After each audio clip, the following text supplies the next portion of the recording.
Book 9. Why are you sighing, and why is the horn on your forehead broken? Theseus asked Acheloüs, the god of the river, whose unkempt hair was crowned with a garland of reeds, thus made his reply.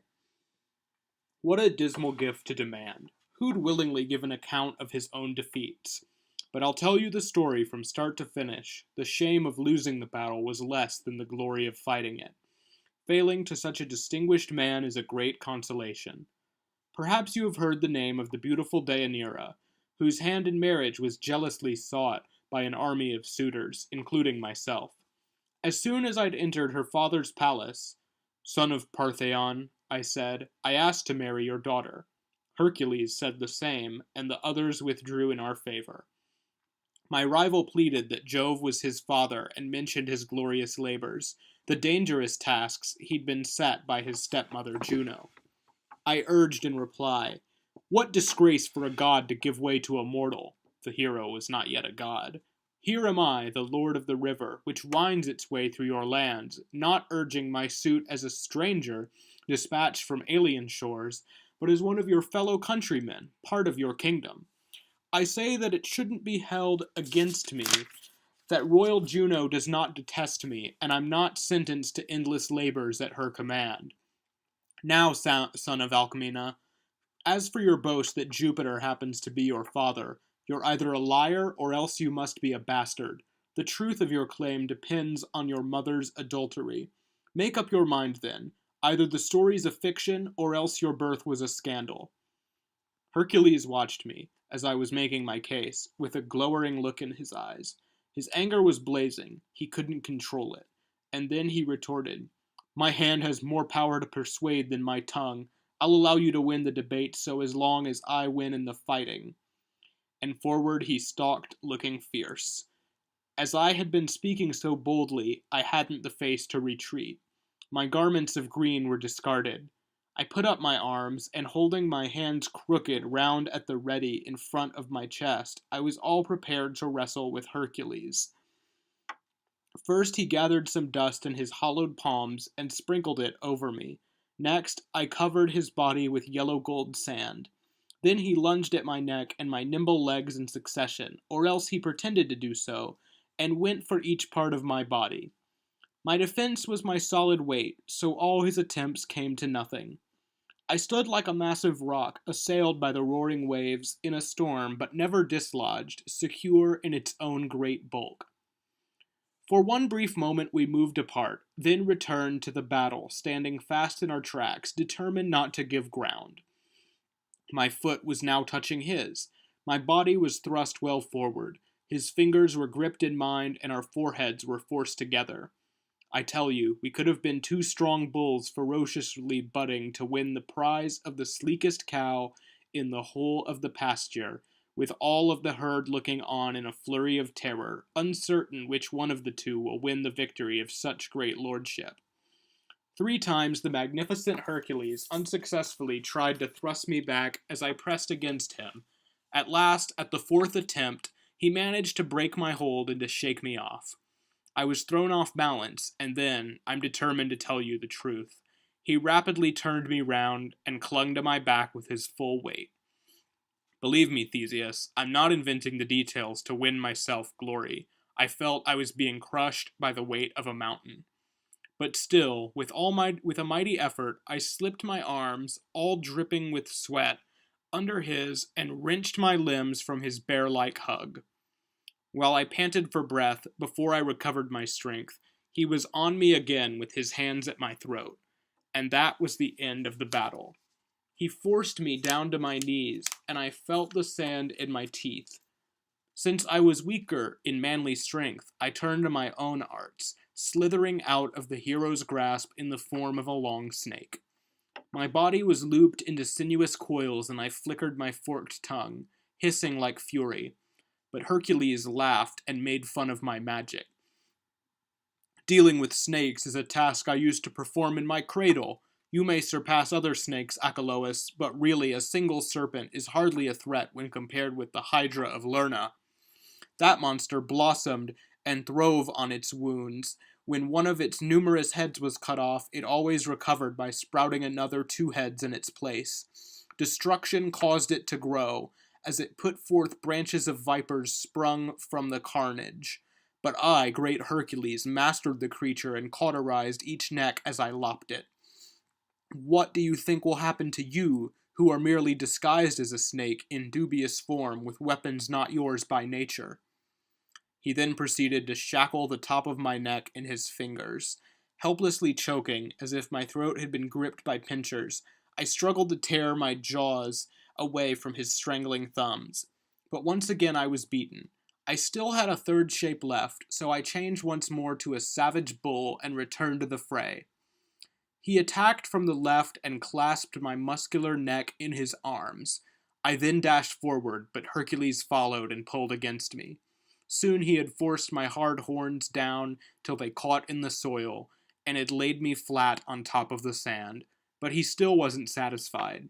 Grasping one of my horns in his brutal hand, he broke it, tough as it was, and tore it away from my forehead, leaving me maimed. The horn was filled by the naiads with fruit and with fragrant flowers, and thus made holy enriches the spirit of plenty. The river god ended his tale, and one of his servants, a nymph attired as Diana, with hair spread over her shoulders, came forward, displaying the horn of plenty, and carrying all the choicest fruits of the autumn to serve to the guests for the second course. Dawn broke as the sun's first rays were striking the mountain peaks. The 2 young men went on their way. They decided no longer to wait till the river was calmly flowing in peace and the flood had completely subsided. The country god Acheloüs then hid his face and plunged his head with its wrenched-off horn in the midst of his own waves. Although the river god grieved for the loss of his beautiful horn, he was otherwise safe and sound. He could easily cover his damaged head with a garland of willow foliage or reeds from the stream.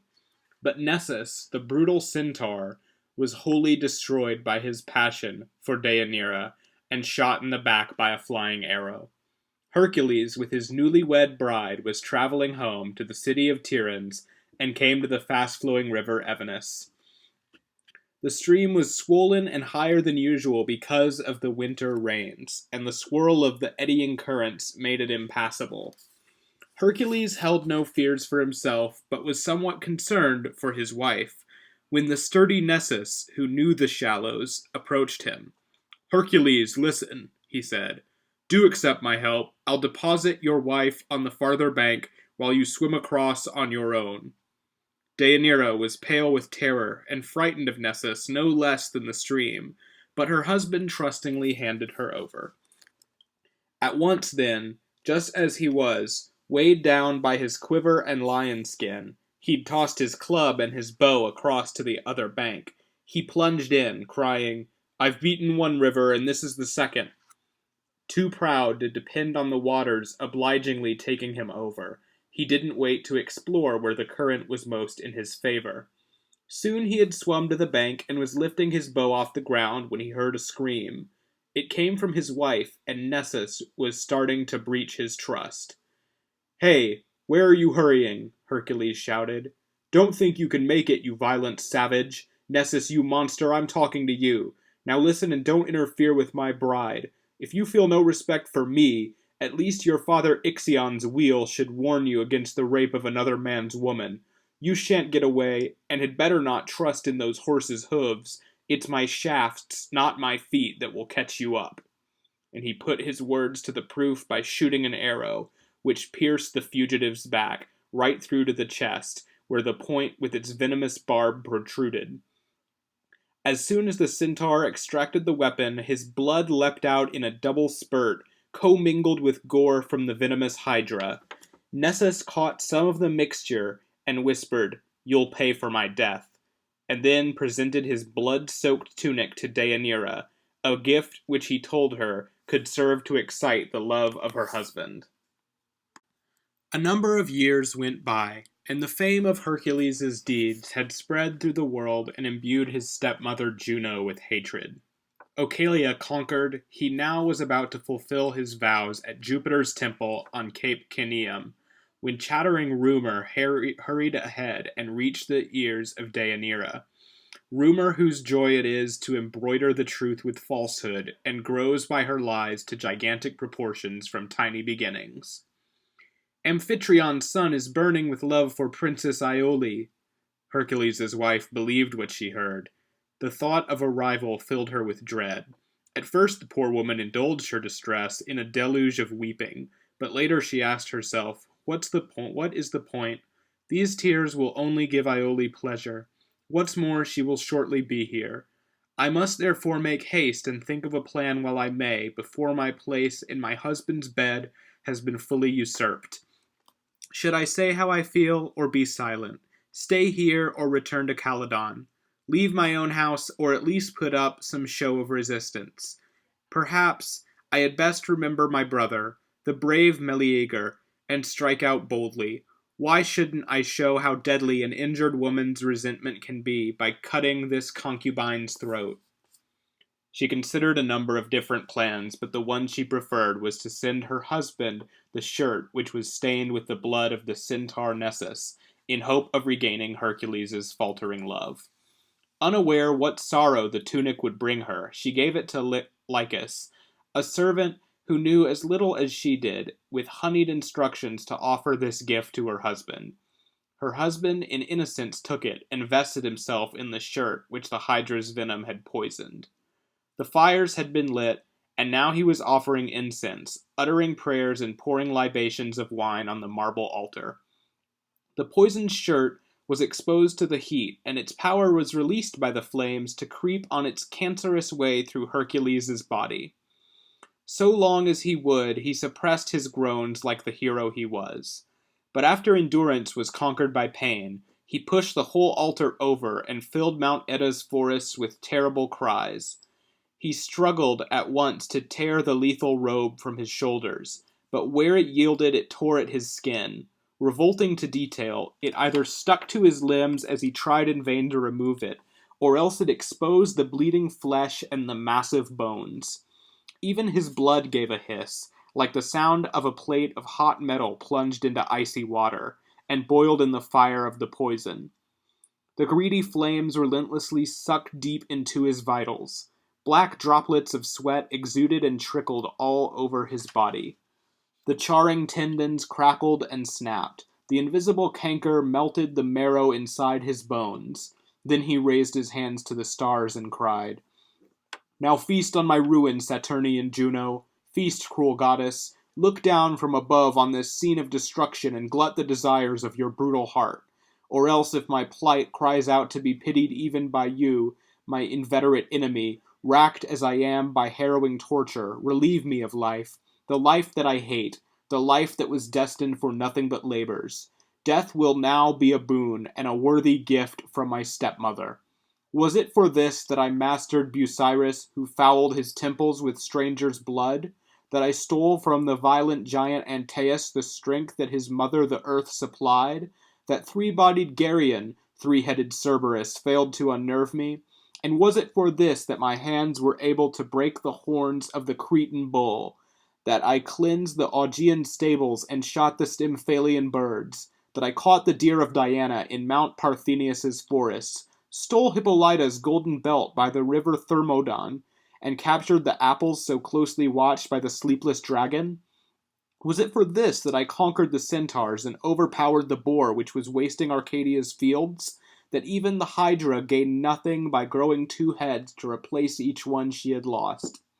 Remember, too, that as soon as I saw Diomedes' horses fattened on human blood, with their mangers cluttered and mangled corpses, I slaughtered them all and destroyed their master beside them. Mine are the hands which crushed the life from the lion of Nemea. Mine is the head which supported the sky. Yes, Jove's cruel wife must be weary of setting me tasks, while I am not weary of doing them. Now I am faced with a new affliction, which cannot be conquered by courage or all of the weapons I own. A devouring fire is roaming the depths of my lungs and consuming the whole of my body. Eurystheus, though, is alive and well. Can anyone still believe that the gods exist? So speaking, Hercules stumbled in agony over Mount Etta's heights, like a wounded bull with a hunting spear in its back when the frightened assailant has fled.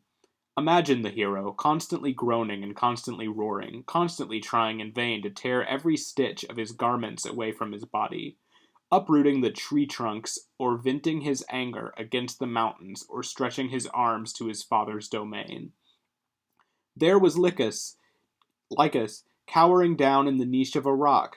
When Hercules saw him, he shouted with all the fury his torment could muster, "Lycus, did you deliver this present of death? Will you be my killer?" The servant was trembling and white with fear, and said a few nervous words in excuse. But while he was speaking and on the point of throwing his arms round Hercules' knees, the hero grabbed hold of him, whirled him round several times, and tossed him into the sea of Euboea with greater force than a catapult. As Lycus fell through the air, his body started to harden. They say that the rain, when condensed by the icy blasts of the wind, is turned to snow, and the soft light substance of swirling flakes is later congealed and frozen hard into pellets of hail. This is what happened to Lycus, according to ancient tradition. When tossed through the void by those powerful arms, he was bloodless with terror and drained of all moisture, so thus he was changed into solid stone. Even today, in the Sea of Euboea, a low rock rises out of the waves with an outline that hints at the form of a man. Sailors are frightened to step on this rock, as though it could feel, and the name they gave it is Lycus. But what then happened to Hercules? Felling some of the trees on the heights of Oeta, he built them into a pyre, and to set it alight he employed Philoctetes. To him he entrusted his famous bow and the quiver containing the arrows destined one day to revisit the kingdom of Troy. And while the flames were licking the sides of the funeral pyre, Hercules covered up the piled-up wood with the skin of the lion of Nemea, then laid himself down on the pyre with his club for a pillow, smiling as if he were gently reclining, a guest at a banquet, crowned with a garland and quaffing the unmixed juice of the vineyard. The flames were rising, spreading all round and crackling loudly, licking away at the limbs of the hero, who calmly awaited a foe he despised. The gods were afraid for the earth's great champion, but Jupiter, sensing their fear and beaming with pure satisfaction, grandly addressed them. "You gods, this anxiety of yours is a pleasure to me. I offer myself wholehearted congratulations that I should be called the father and king of a people that cares that a son of mine should be also supported by your good wishes. This support is a tribute, I'm sure, to his own magnificent exploits, but I am myself in your debt. Now truly, my faithful subjects, you mustn't be needlessly frightened. Ignore those flames on Mount Oeta. The hero who conquered all will conquer the fire you are watching. Vulcan's power will only affect the part he derives from his mother's side. The part he derives from me is eternal. It cannot be touched by death and is fully resistant to fire. This part, when its time on earth is complete, will be welcomed by me to the realms of the sky, and I trust this action of mine will give pleasure to all of the gods. But if any among you by chance is against the admission of Hercules here as a god, he may grudge the reward, but will know it was richly deserved and grant his reluctant approval." The gods were all in agreement. Even his royal consort appeared to be happy, except for her one black look of annoyance on Jupiter's final words, when he'd singled her out for a black mark. Meanwhile, all that the flames could ravage had been disposed of by Vulcan. Hercules' body no longer survived in a form which others could recognize. Every feature he owed to his mother had gone, and he only preserved the marks of his father Jupiter. Just as a snake, which has shed old age with its sloughed-off skin, will frolic in youthful freshness, its new scales brilliantly glinting, so when the hero of Tiryns discarded his mortal frame, he gathered strength in his better endowment. He grew in stature, and now was invested with majesty, weight, and an awesome authority. Jove, his almighty father, swept him up through the hollow clouds in his four-horsed chariot, home to the glittering stars. Atlas felt the additional weight, but Eurystheus' anger was far from exhausted. He savagely vented his hate for their father on Hercules' children. The hero's aged mother Alcmena, who'd fretted so long, at least could weep on Iola's shoulder and tell her about the labors her son had performed all over the world, as well as her own misfortunes. On Hercules' orders, Hylas his son had taken the girl to his heart and his bed, and she was expecting a child of his noble blood.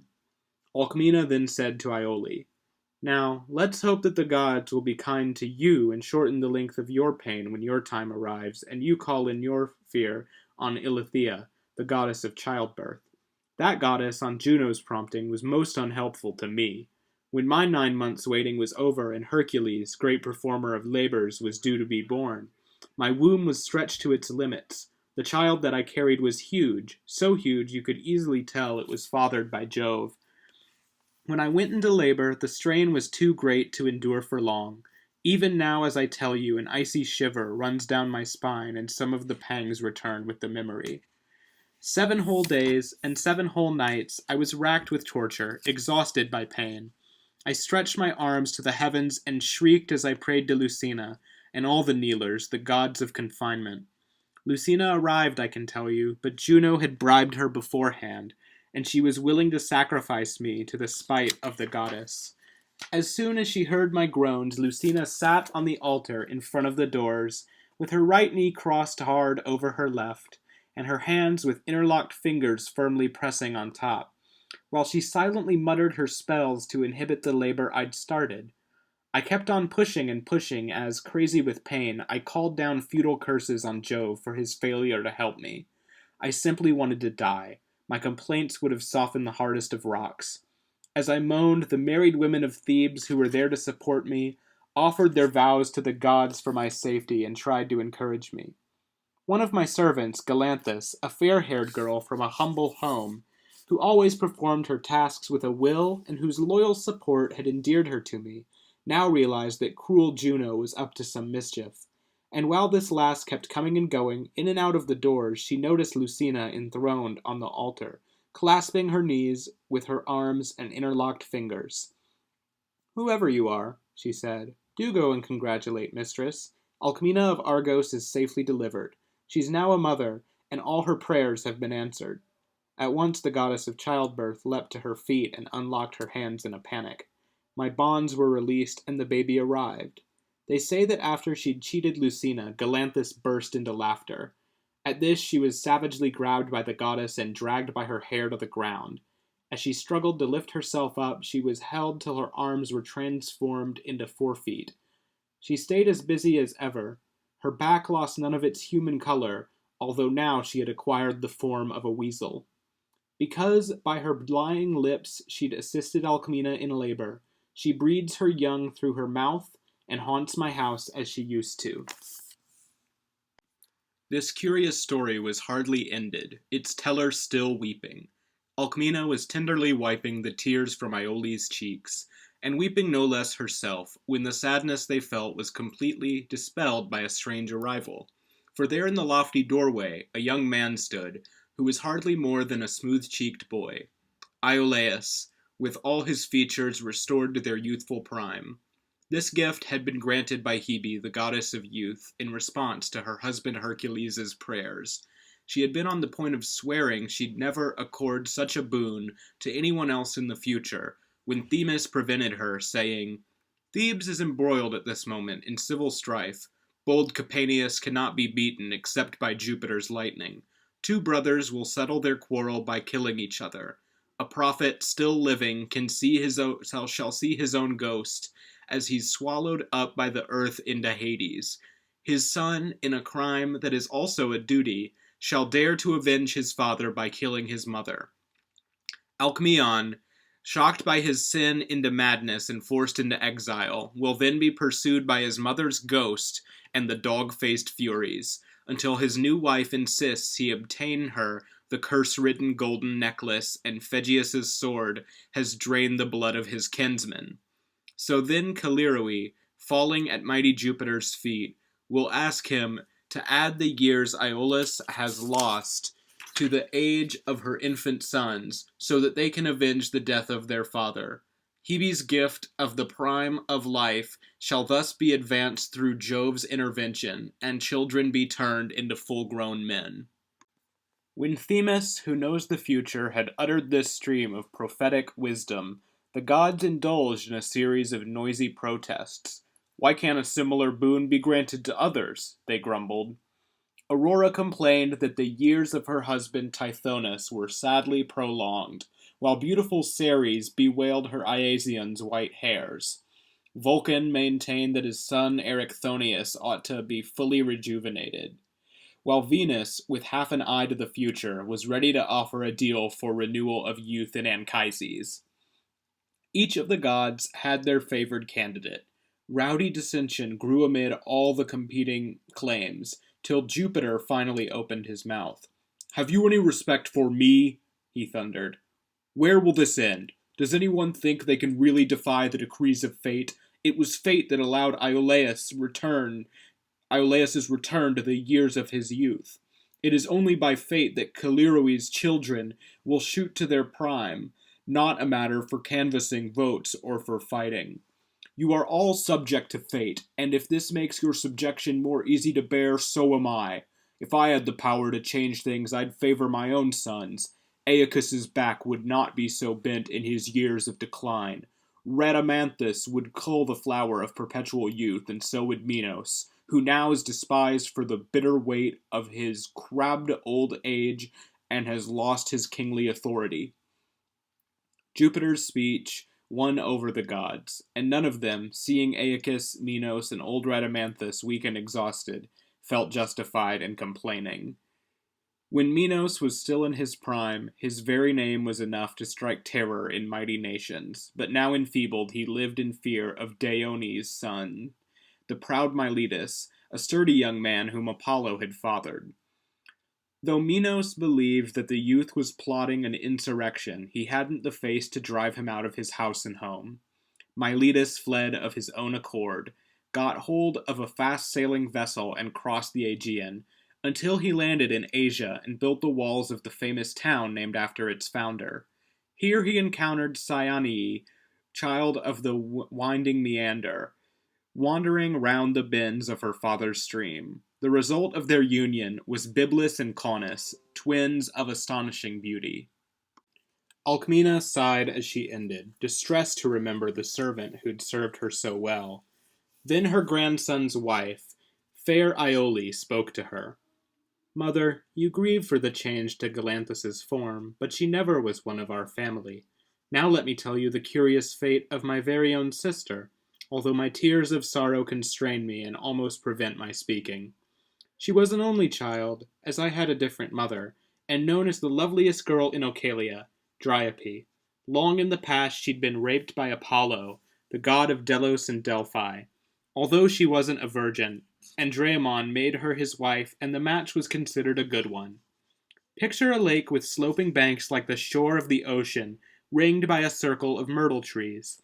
Here Dryope came, unaware of her destined fate, and hoping, this makes the story even more dreadful, to gather some flowers for a wreath to the nymphs. In her arms she was holding her special treasure, a baby boy not yet a year old, and feeding him milk from her soft, warm breast. Not far from the watery pool was growing the plant of a lotus, bedecked with blossom of Tyrian purple in promise of berries. Dryope plucked a few flowers to show to her baby and give him pleasure. I thought, as I was there too, that I'd do the same, when I suddenly saw that blood was dripping down from the stems of the flowers, and the branches were all astir with a tremulous shudder. It is only now that the story is told, too late, by the peasants, how Lotus the nymph, when fleeing Priapus's disgusting attentions, altered her features, while keeping her name, to those of a lotus. My sister, to whom this tale was unknown, was thoroughly startled. She tried to step back, and after invoking the nymphs, to depart. But her feet were rooted fast to the ground. She struggled to get free, but found she could only move from her waist as a coating of pliant bark crept up from below and gradually sheathed her loins. She at once attempted to tear her hair in a ritual gesture, but the hand that she raised was filled with the leaves which had grown on her head. The baby Amphissus, the name he'd received from his grandfather Eurytus, felt the teat on his mother's breast going hard and stiff, and the milk wouldn't come when he sucked. I stood there watching my sister's desperate plight, but unable to help. though I did my best to delay the growth of the trunk and branches by clasping her tight in my arms and wishing, I own, that the bark would envelop me too. Enter her husband Andræmon and the poor old father Eurytus searching for Dryope. "Where is your sister?" they asked. I directed their eyes to the lotus tree. Its wood was still warm, and they fell to their knees to kiss it and clung to the roots of their darling tree. Already my dearest sister was nothing but tree, except for her face. Her tears rained down on the leaves, new formed from her body, and while her lips were there to allow her voice any outlet, the words of her sad lament were wafted into the air. If the oaths of the cursed can ever be trust, I swear by the gods that I never deserved this wrong. How cruel to be punished for nothing. My life has been guiltless. If that is not true, I pray I may wither and lose every leaf that I have and be chopped by the axe for the bonfire. Now take my tiny baby out of his mother's branches to rest in the arms of a nurse. Please see that this place here, under my tree, is where he enjoys his milk and comes for his playtime. Then, when he's able to talk, please see that he greets his mother and wistfully says, 'My mother is hiding inside this tree trunk.' And please make sure that he's frightened of pools, that he never picks blossom, and thinks any shrub that he sees is the precious abode of a goddess. Farewell, my beloved husband, my father, and you, dear sister. If I have any claim on your love, look after me carefully. Defend my leaves from the slashing billhook and nibbling sheep. And since I am no longer able to lower my body towards you, reach up to me here. Come close to my lips while they still can be touched, and lift my darling baby again for a kiss from his mother. Now I can say no more. The bark's soft growth is already stealing over my milk-white neck, and my head's disappearing inside the top of the tree.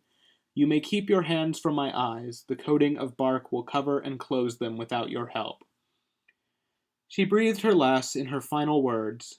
Though Dryope's body was changed, its warmth persisted for long in the fresh-grown branches. Byblis's fate is a warning against prohibited love. Byblis was seized by desire for Apollo's grandson, her brother. She loved him not as she ought to have done, with a sister's affection. At first she did not understand the growing passion inside her. She saw nothing wrong in kissing him on the lips rather often, or tenderly throwing her arms round Caunus' neck to caress it. For long she deluded herself this feeling was perfectly natural, but natural affection was slowly subverted. To visit her brother, she'd dress herself up and was over-keen to display her charms. She was jealous of anyone else who was more attractive than she was.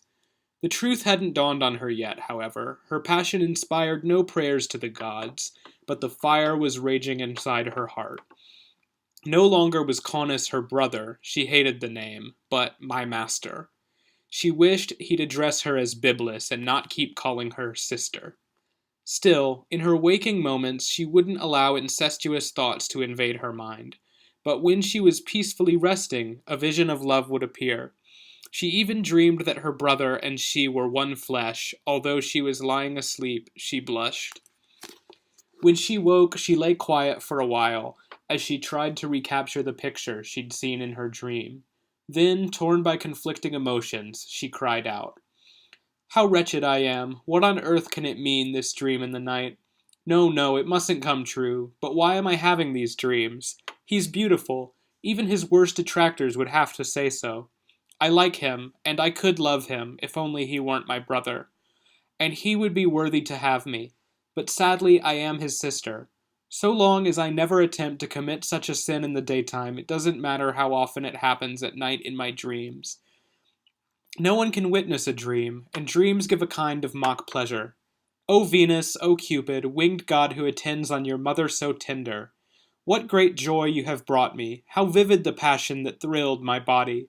What pure satisfaction I felt in the depths of my being! The memory brings it back, but the pleasure was all too brief. The night hurried past so quickly and grudged me the rest of my joy.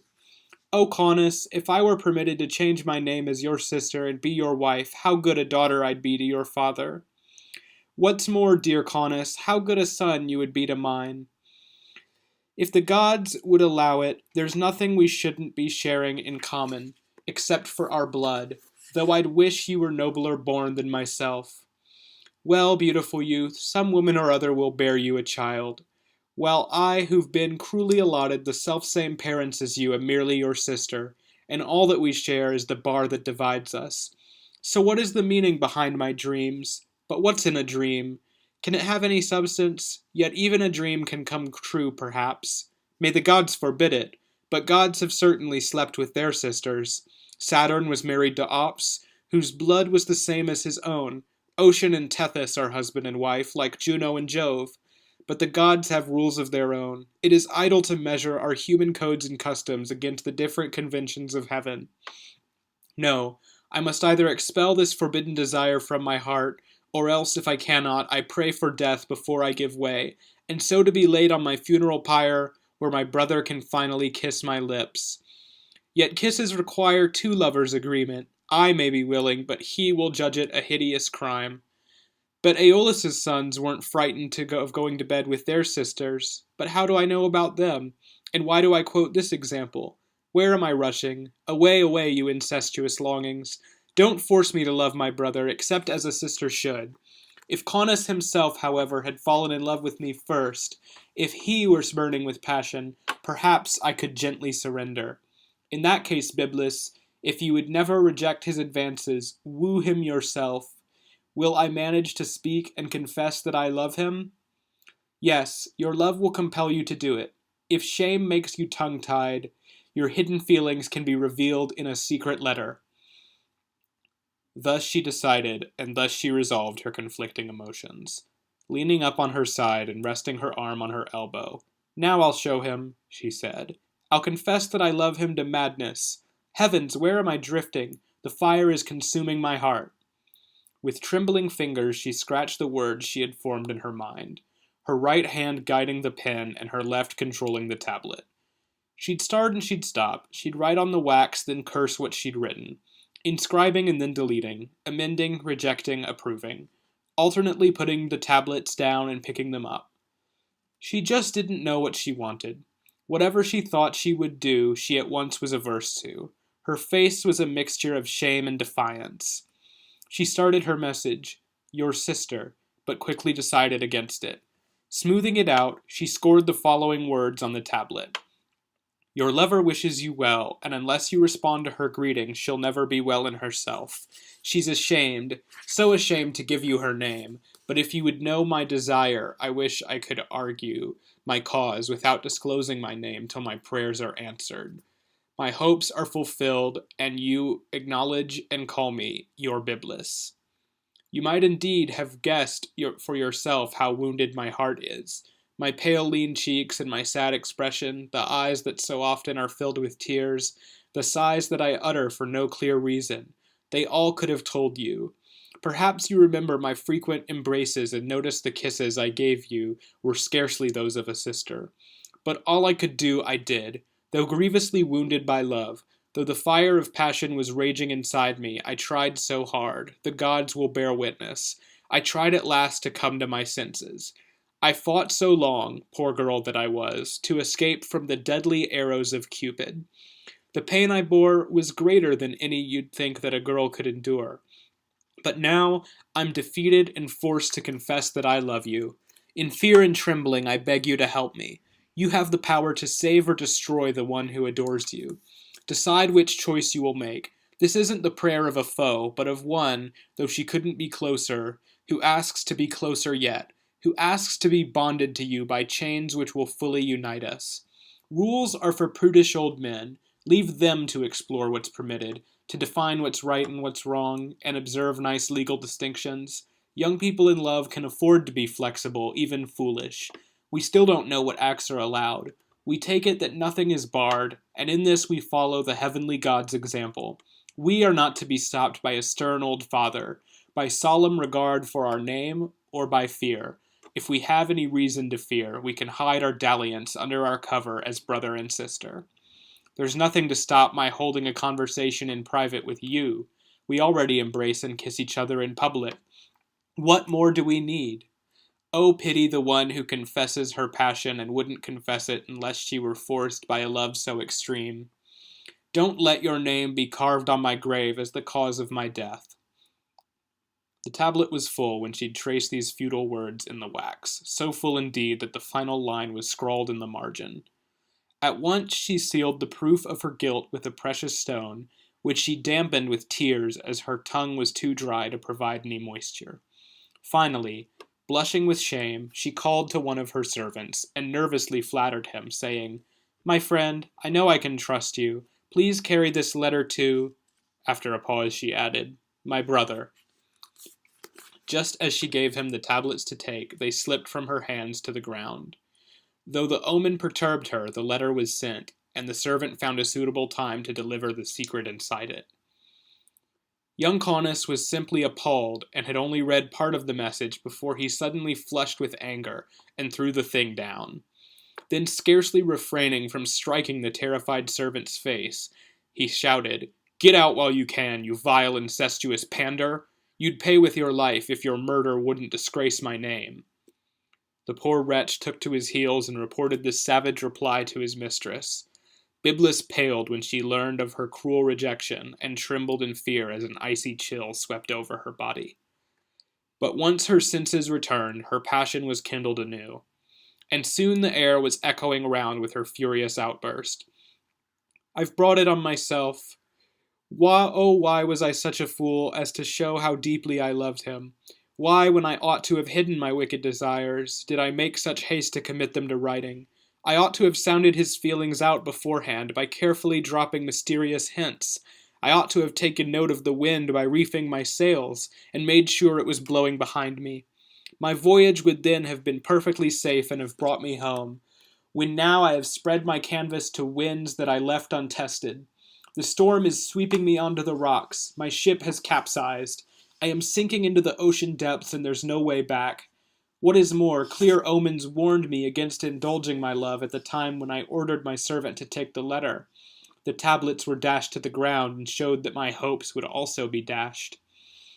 I surely ought to have changed the day, or the whole of my plan, or rather merely the day. The god himself was at work. His signs were only too plain, if I'd not been utterly crazy. No, my mistake was to write that letter. I ought to have spoken to Caunus in person, declared to his face how much I adored him. He then would have seen my love in my tears and my pleading eyes. I might have expressed for much more than those wretched tablets had room for. I might have thrown my arms round his neck as he backed away, and if he had sent me packing, I might have pretended to be at death's door and begged for my life on my knees, hands clasping his feet.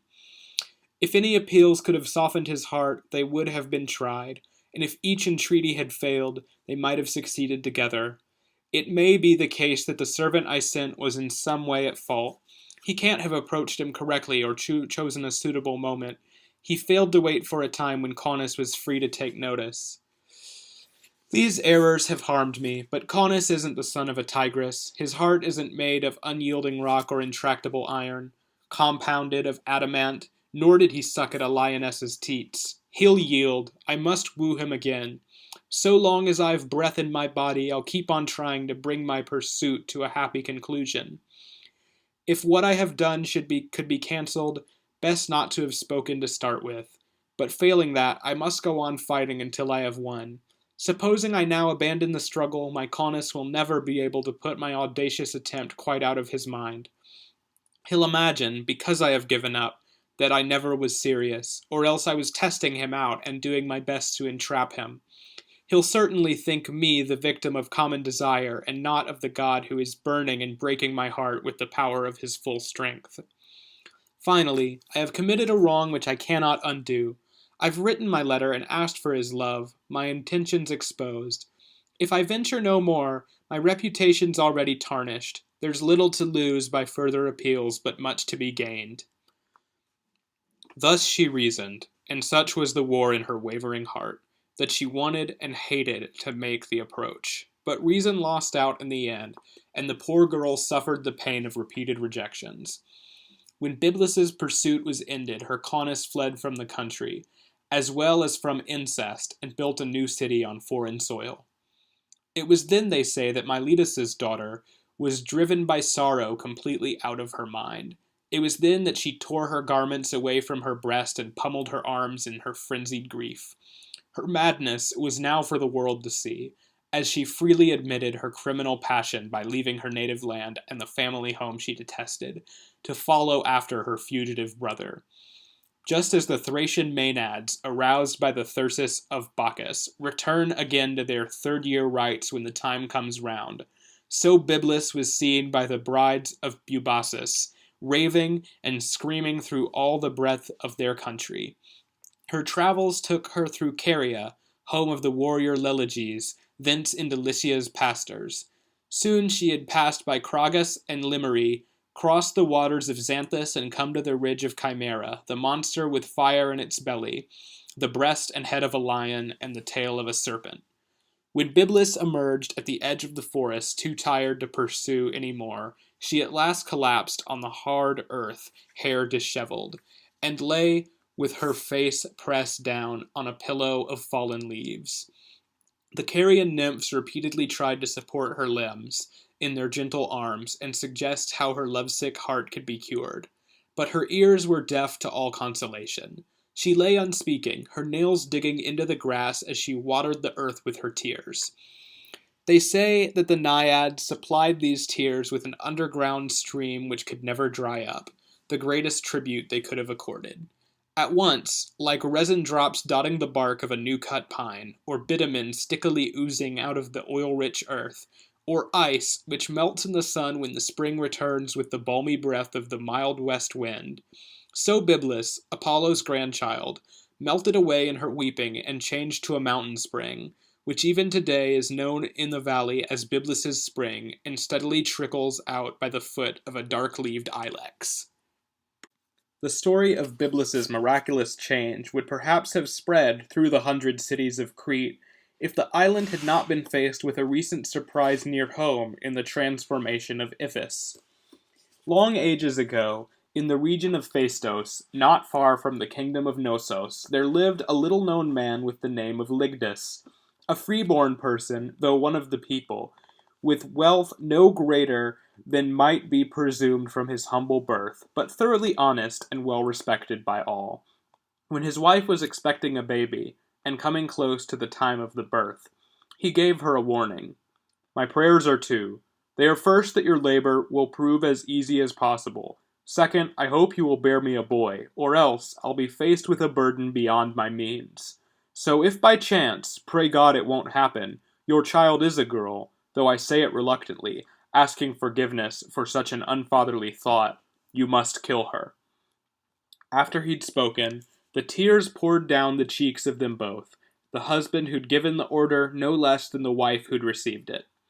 Despite his command, Telethusa persistently begged her husband not to restrict her hopes to a boy, but her prayers were useless. Lyctus's mind was firmly made up. At last, when the woman could hardly endure the weight of the growing child in her body, one night, in the depths of her sleep, she dreamed that Isis, once Io, Inachus's daughter, was standing in front of her bed, attended by all of her sacred train. The brow of the goddess was decked with horns like a crescent moon, her garland of golden corn spikes and royal insignia. Close to her side were dog-headed Anubis, divine Bubastis, Apis the bull with his dappled hide, the child god asking for silence with finger pressed to his lips, Osiris, the search for whom is never abandoned, the timbrels and snake from Egypt whose neck is puffed with sleep-giving venom. All these were so clear to the dreamer, she might have been fully awake, when the goddess addressed her thus: "Telethusa, my faithful worshipper, banish your heavy cares and defy your husband's instructions. After your child is at last delivered, you mustn't be frightened to rear whatever is born. Yes, I am the goddess of help and respond to appeals for my aid. You'll never complain that your worship of Isis was unrewarded." So speaking, she passed from the chamber. The Cretan woman then rose from her bed, and lifting her innocent hands to the stars, she humbly prayed for her dream to come true.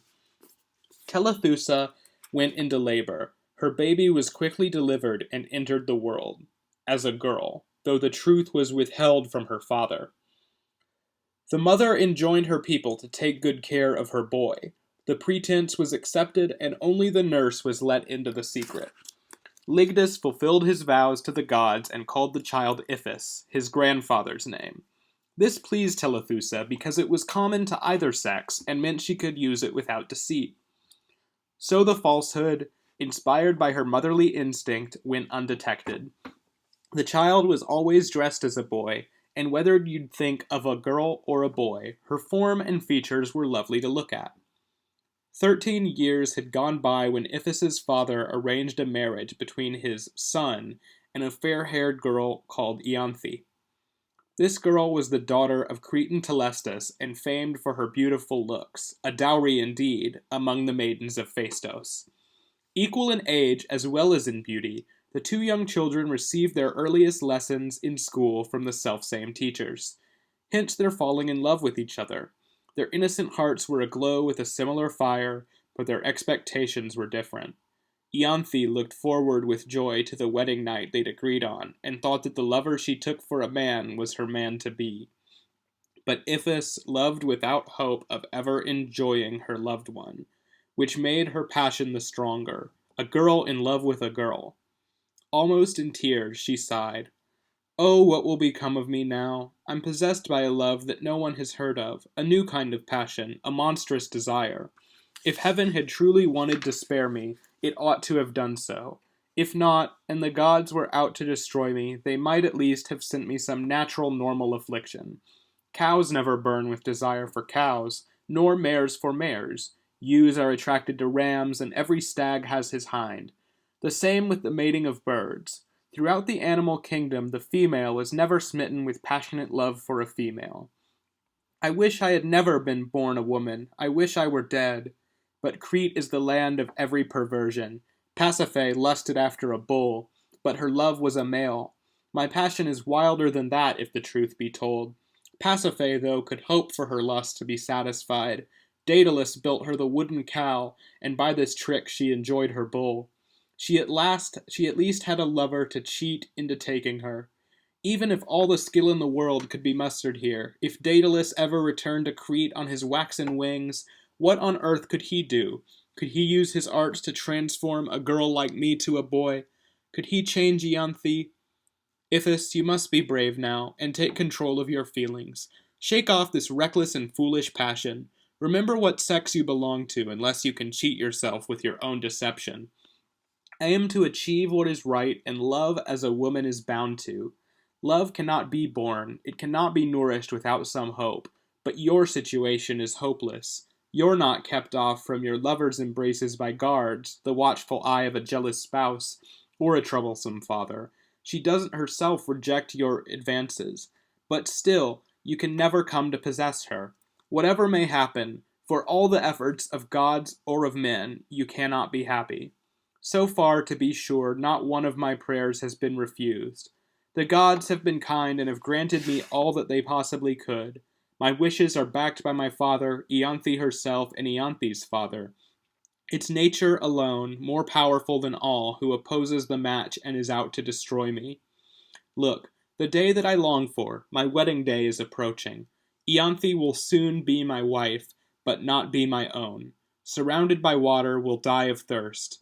O Juno, goddess of marriage, O Hymen, why are you gracing a wedding between two brides, where the groom has failed to appear? With that, her complainings ceased. Ianthe's emotions were also in violent turmoil. She prayed to Hymen to speed his arrival. Her longing was matched by the fear which troubled the mother of Iphis, who kept postponing the marriage and playing for time by pretending illness or pleading omens and dreams. But soon her fictitious excuses were all used up.